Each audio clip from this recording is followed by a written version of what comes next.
Je suis passée de ça à ça fait plus de 6 ans maintenant et ça n'a pas été une mince affaire. J'ai essayé de te donner des conseils que j'aurais aimé qu'on me dise parce que la plupart des coachs sportifs, je te dis la vérité, ils en ont rien à foutre de ton état émotionnel, ils ne pensent qu'à vendre leur coaching de sport.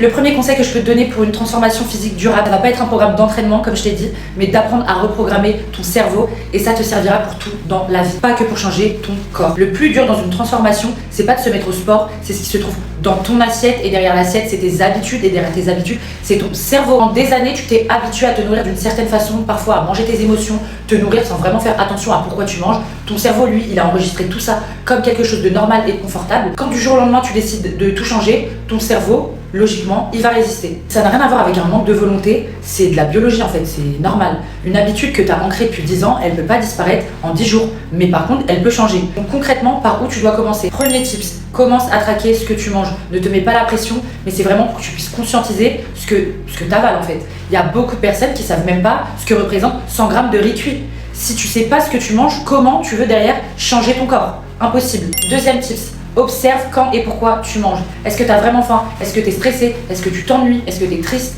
Apprends à différencier ta faim émotionnelle et ta faim physique. Et derrière tout ça, c'est super important de comprendre qu'est-ce qui te stresse, qu'est-ce qui t'ennuie ou qu'est-ce que tu essayes de fuir au moment où tu te jettes sur la nourriture. Troisième tip, remplace progressivement une habitude. Ton cerveau, il accepte le changement quand il est graduel. Ta constance, c'est ça qui va créer des nouvelles connexions dans ton cerveau. C'est comme ça qu'on se reprogramme vraiment. Ta transformation, elle peut commencer que dans ta tête. Retiens une chose, ton corps finira toujours par suivre ce que ton cerveau, il a décidé.